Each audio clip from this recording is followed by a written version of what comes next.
अभी बेटा last theory करने जा रहे हैं जो कि रिसेंट भी है हमारे, अगर हम +2 के सिलेबस के हिसाब से देखें तो हमारी रिसेंट है। वैसे आगे और भी थ्योरीज हैं बट वो हमारी +2 में नहीं है, ठीक है।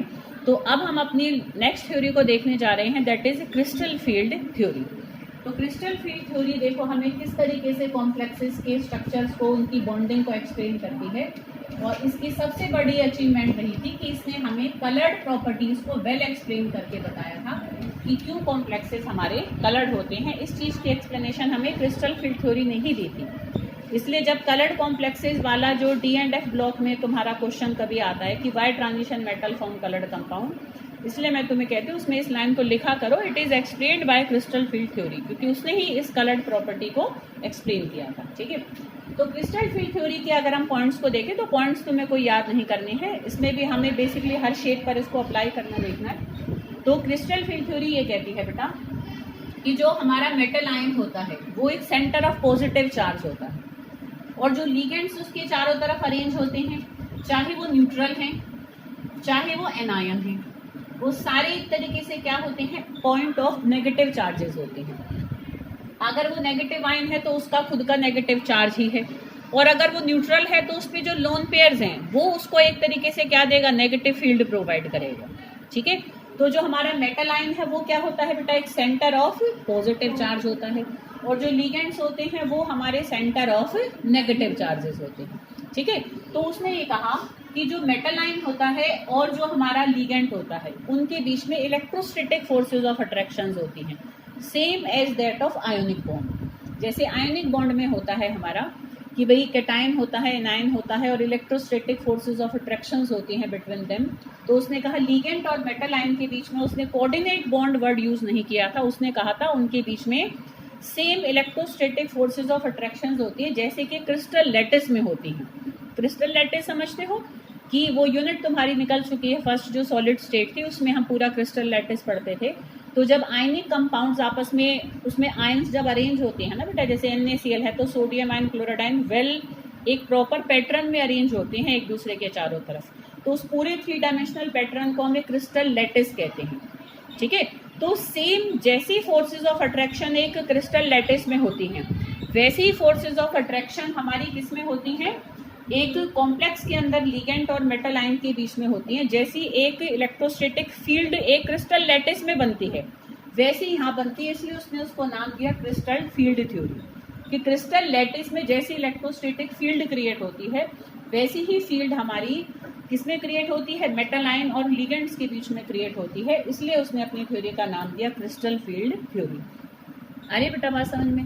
फिर उसने ये कहा कि जो लिगेंड्स जैसे ही सेंट्रल मेटल आयन के पास आते हैं, या मैं कहूँ जब तक सेंट्रल मेटल आयन के पास लिगेंड नहीं आए हुए होते तब तक जो हमारा सेंट्रल मेटल आयन होता है उसके जितने भी इलेक्ट्रॉन्स होते हैं D में, जैसे मैं कहूँ मान लो टाइटेनियम है हमारे पास, टाइटेनियम मान लो 3 पॉजिटिव है, ठीक है। तो टाइटेनियम 3 पॉजिटिव है तो उसका 3D1 कन्फिग्रेशन हो जाएगा, ठीक है, होगा ना, टाइटेनियम 3 पॉजिटिव का 1 होगा,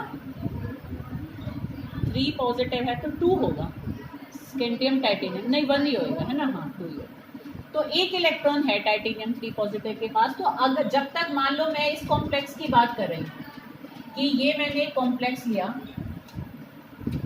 ठीक है। अब अगर इस कॉम्प्लेक्स की मैं बात करूं, जब तक वाटर इसके आसपास नहीं आया था तब तक इसमें जो एक इलेक्ट्रॉन था, मान लो टाइटेनियम 3 पॉजिटिव के फॉर्म में ही था, तब तक ये 5 जो D ऑर्बिटल्स हैं वो डीजेनरेट थी। डीजेनरेट का मतलब क्या होता है बेटा, डीजेनरेट का मतलब होता है इक्वल एनर्जी।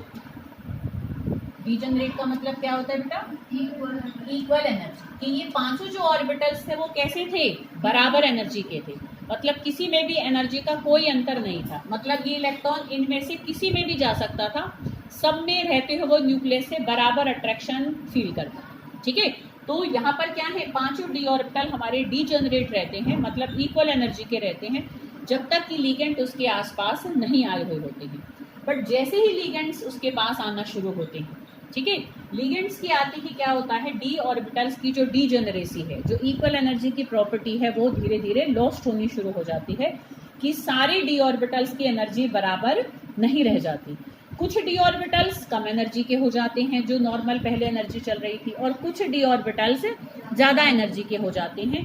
तो अब कौन से डी ऑर्बिटल्स हमारे कम एनर्जी के होंगे और कौन से डी ऑर्बिटल्स ज़्यादा एनर्जी के होंगे, वो डिपेंड इस बात पर भी करता है कि लिगेंड्स उस सेंट्रल मेटल आयन की चारों तरफ अरेंज किस मैनर में है, किस तरीके से वो अरेंज है। तो हर अलग अलग अरेंजमेंट में जो डी ऑर्बिटल्स की जो एनर्जीज में डिफरेंसेस पैदा होते हैं वो अलग अलग तरीके से पैदा होते हैं। तो हम ये देखेंगे कि जो 5 डी ऑर्बिटल्स हमारे इक्वल एनर्जी के थे, कब तक थे? जब तक लिगेंड सेंट्रल मेटल आयन के पास नहीं आए थे, तब तक वो पांचों बराबर एनर्जी के थे। तो वो जो 5 डी ऑर्बिटल हैं उनकी एनर्जी जो किसी की कम हो गई, अब किसी की ज़्यादा हो गई, तो वो कैसे कैसे हुई, वो हम एक ऑक्टाहेड्रल कॉम्प्लेक्स में अलग तरीके से इलेक्ट्रॉन हमारे ऑर्बिटल्स की एनर्जी डिफरेंस पैदा होता है।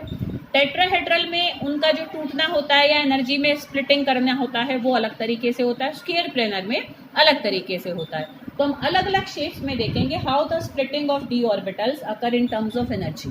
ठीक है, कि एनर्जी के टर्म में अगर हम देखें तो पांचों डी ऑर्बिटल में से किस डी ऑर्बिटल की कम हो गई और किसकी ज़्यादा हो गई, वो ऑक्टाहेड्रल शेप में अलग होगा, स्क्वायर प्लेनर में अलग होगा और टेट्राहेड्रल में अलग होगा। तो सबसे पहले हम देखने जा रहे हैं ऑक्टाहेड्रल कॉम्प्लेक्स में। ठीक है, तो ऑक्टाहेड्रल कॉम्प्लेक्स में अगर हम देखें कि जो 5 डी ऑर्बिटल्स थे वो किस तरीके से 5 उसमें स्प्लिट अप होते हैं, उसके लिए हम अगर ध्यान करें तो हम अपने जो 5 डी ऑर्बिटल थे उनकी शेप्स को एक बार से हम रिमाइंड करेंगे कि जो 5 डी ऑर्बिटल्स हमने 11th में करे थे तो वो उनका क्या क्या नाम था और उनकी कैसी कैसी शेप थी। ध्यान करो तो बेटा, 5 डी ऑर्बिटल्स हमारे कैसे कैसे थे। देखो मैं यहाँ पर ये 5 बना रही हूँ, नाम बता सकते हो 5 डी ऑर्बिटल के? हाँ, जैसे कि मैंने ये कहा डी एक्स वाई, है ना, डी एक्स वाई कर लेते हैं। चलो ठीक है, नहीं इसको जरा एक्स वाई को पीछे लेकर आऊंगी। ठीक है, चलो तो यहाँ पर हमारा ये जैसे डी एक्स जेड ले लिया मैंने। ठीक है, ये हमारा एक्स एक्सिस है और मान लो ये हमारा वाई एक्सिस है। ठीक है, एक हाँ जेड से ऐसे देखो बेटा, मैं एक ले लूँ डी वाई जेड, तो इसमें मैं एक को वाई मान लेती हूँ और एक को मैं जेड मान लेती हूँ। ठीक है, ऐसे देखो बेटा, एक हमारा कौन सा हो जाएगा, एक्स और वाई ले लेते हैं, तो डी एक्स वाई। पहले हम एक जैसे ले लेते हैं।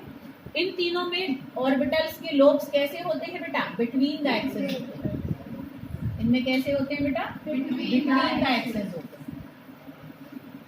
ठीक है ना। अब एक हम देखेंगे d x square minus y square, तो उसमें हमारा ये एक्स और वाई एक्सेस लिया, तो उसमें लोब्स हमारे कैसे होते हैं बेटा, ऑन द एक्सेस होते हैं। ठीक है, यहाँ पर लोब्स थे हमारे बिटवीन द एक्सिस और इसमें लोब होते हैं ऑन द एक्सिस, एक्सिस के ऊपर होते हैं। और एक हमारा लास्ट डी ऑर्बिटल कौन सा है, डी जेड स्क्वायर, जिसमें इसको हम जेड एक्सिस अगर माने तो एक तो जेड एक्सिस पर 2 लोब होते हैं और इसको अगर मैं एक्स और इसको वाई मानूं तो क्या होता है बेटा, एक्स वाई प्लेन में एक इलेक्ट्रॉन क्लाउड की रिंग और थी कि एक हमारे ऑर्बिटल पर 2 लोब्स थे और जो बाकी जो तो हमारे एक्सेस हैं उन एक्सेस के ही प्लेन में क्या होता है कि इलेक्ट्रॉन क्लाउड की रिंग और होती है कि उसी प्लेन में इलेक्ट्रॉन एक रिंग में और रोटेट कर रहे होते हैं। ठीक है, तो ये शेप थी हमारी डी जेड स्क्वायर की। ठीक है, अब मैं एक ऑक्टाहेड्रल कॉम्प्लेक्स बेटा देखो कब बनता है। ऑक्टाहेड्रल कॉम्प्लेक्स हमारा जब बनता है, जैसे ये अगर एक सेंट्रल मेटल आयन है, ठीक है, और ये उसके अंदर से तीनों एक्सेस निकल रहे हैं। ठीक है, ये इसका मान लो एक्स एक्सेस है, ये इसका वाई एक्सेस है और ये इसका मान लो जेड एक्सेस है। ठीक है, हाँ सॉरी, ठीक है, ये हमारा वाई एक्सिस है, ये हमारा जेड एक्सिस है। देखो बेटा, कब एक ऑक्टाहेड्रल शेप बनती है। ऑक्टाहेड्रल शेप हमारी जब बनती है जब हमारा लीगेंड हर एक्सिस के दोनों एंड्स पर आते हैं। 6 लीगेंड, जब 3 एक्सिस है, हर एक्सिस के एंड पर जब दो लीगेंड्स आ जाएंगे, ठीक है बेटा, तब हमारी एक ऑक्टाहेड्रल शेप बनती है। ऑक्टाहेड्रल शेप देखो कैसे बनेगी। देखो बेटा, ये एक बन गया स्क्वायर प्लेन, देख सकते हो, ये आया हुआ है पेपर में, explain the splitting pattern of D orbitals in octahedral complexes, ऐसे अलग अलग शेप में आ जाता है। ठीक है बेटा, तो ये क्या है, एक स्क्वायर प्लेन बना। अब उस स्क्वायर प्लेन को देखो मैं ऊपर की चारों एक्सिस से मिला दूं। प्रिया बेटा आ रही है बात समझ में? ठीक है, और इन चारों को ही मैं क्या करूं, नीचे के जो हमारा लीगेंड है उससे मिला दूं। तो ये कैसी शेप बनी है, ऑक्टाहेड्रल शेप बन रही है। ऑक्टाहेड्रल में भी देखो बेटा क्या होता है, एक स्क्वायर प्लेन होता है, एक ऊपर होता है, एक नीचे होता है, ठीक है। ये अगर हमारा मेटलाइन है तो देखो मैं इन चारों को ऊपर वाले से मिला देती हूँ। ध्यान करो, हमने ऐसे SF6 की शेप बनाई थी जब हाइब्रिडाइजेशन करा था 11th में, और चारों को ही मैंने किस से मिला दिया, नीचे वाले से मिला दिया। तो एक ऑक्टाहेड्रल शेप ऐसे बनती थी ना, उसको देखो बस मैंने यहाँ पर ऐसे करके बना रखा है, बस वो प्लेन थोड़ा सा टेढ़ा दिख रहा है हमारा, ठीक है। कोई दिक्कत बेटा यहाँ पर? तो ऑक्टाहेड्रल शेप कब बनती है? जब 6 लिगेंड्स आते हैं हर एक्सिस के एंड पर। हर एक्सिस के दोनों एंड पर जब 6 लिगेंड्स आकर अरेंज हो जाते हैं, then we get a octahedral shape, ठीक है। ये बात उसने अपने पॉइंट्स में भी दी थी कि लिगेंड्स किसी सेंट्रल मेटल लाइन के चारों तरफ इस तरीके से आकर अरेंज होते हैं कि उनके बीच में मिनिमम रिपल्शन हो। तो उस स्टेज पर वो रुक जाते हैं जहां उनके बीच में कम से कम रिपल्शन हो, वहीं एकदम ठहर जाएंगे, और वही उस पूरे कॉम्प्लेक्स की क्या बन जाती है, शेप बन जाती है, ठीक है। तो ऑक्टाहेड्रल शेप ऐसे बनती है। अब ध्यान से देखो बेटा, लिगेंड जो हमारा होता है ना, एक पॉइंट ऑफ नेगेटिव चार्ज है। क्रिस्टल फील्ड थ्योरी ने बोला कि ligand is a point of negative charge. और जो इलेक्ट्रॉन था, अभी जो मैंने टाइटेनियम वाला एग्जांपल लिया था बेटा, तो एक इलेक्ट्रॉन था उसके पास। अब तुम देखो कि ये एक इलेक्ट्रॉन है, ये कैसा है, एक खुद नेगेटिवली चार्ज है। जो लिगेंड 6 आ गए वो भी कैसे हैं हमारे बेटा, नेगेटिव पॉइंट ऑफ सेंटर है, एक तरीके से नेगेटिव सेंटर पॉइंट है ना। हमने कहा ना कि वो हमारा एक नेगेटिव सेंटर है और मेटल लाइन हमारा एक पॉजिटिव सेंटर है, ठीक है बेटा। अब तुम देखो ये लिगेंड कहाँ आकर अरेंज हुए, ये सारे हमारे उसके 5 d ऑर्बिटल हैं उस मेटल आयन के, उसके हर एक्सिस के एंड पर ही तो बेटा हमारे लिगेंड्स आए थे, सारे आए थे ना, यही तो आए हैं। कोई अलग चीज छोड़ना है कि एक्सिस कहीं और है, d ऑर्बिटल्स कहीं और हैं। इन्हीं 6 एक्सिस पर लिगेंड आ गए, इन्हीं 3 एक्सिस पर लिगेंड आ गए, इन्हीं एक्सिस पर ही हमारे d ऑर्बिटल्स के जो लोब्स थे वो डिस्ट्रीब्यूटेड थे, ठीक है। अब देखो इन सारी जगह हमारे अब आ गए ये लिगेंड। अब तुम देखो बेटा क्या होगा, इन लिगेंड के आने से क्या हो जाएगा।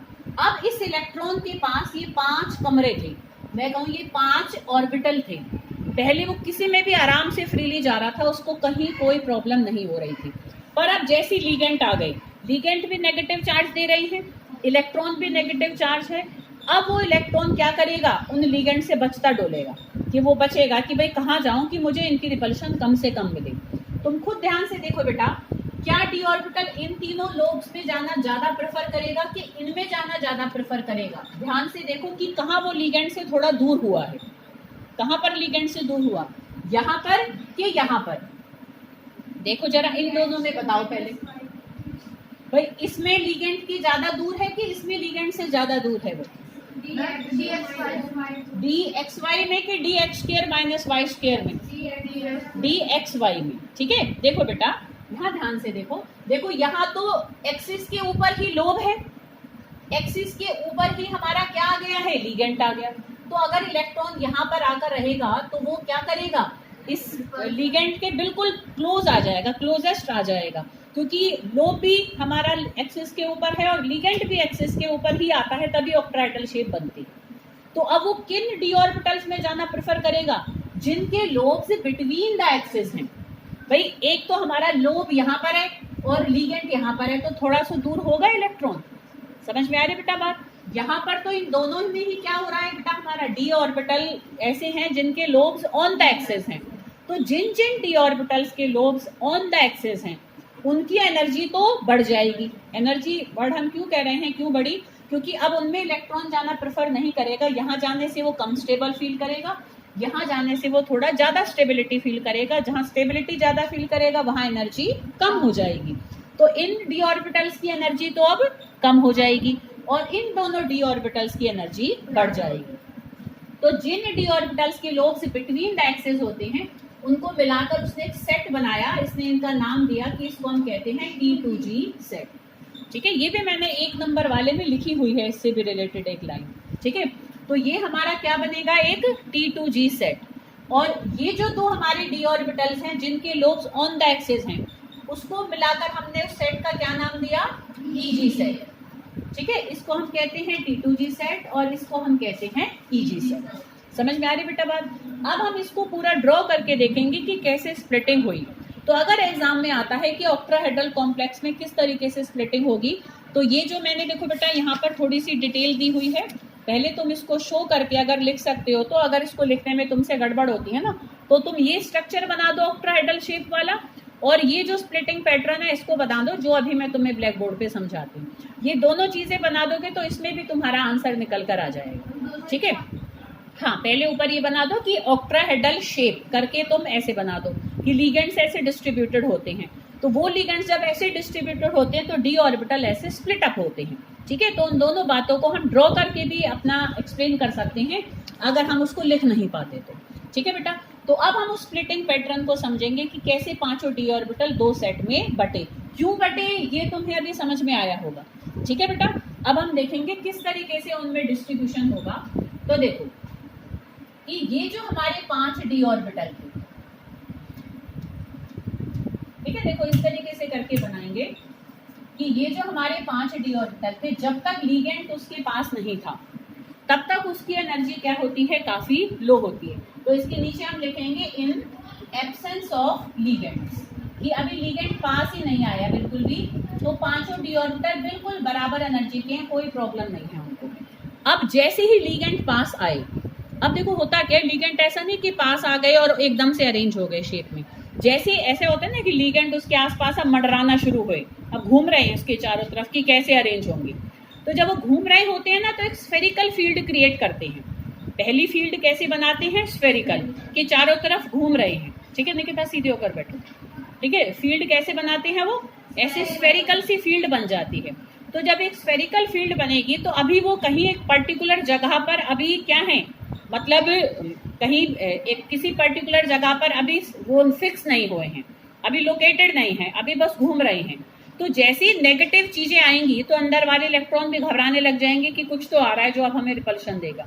तो जैसी स्फेरिकल फील्ड आती है ना, तब भी इन पांचों डी ऑर्बिटल्स की एनर्जी पहले की कंपैरेटिवली थोड़ी बढ़ जाती है, चार पांचों की बराबर रहती है पर पहले की कंपैरेटिवली थोड़ी ज्यादा हो जाएगी। देख सकते हो तुम, देखो बेटा यहाँ पर हम ऐसे शो करेंगे कि यहाँ पर हम क्या शो करेंगे, एनर्जी, की एनर्जी का बढ़ता हुआ क्रम है।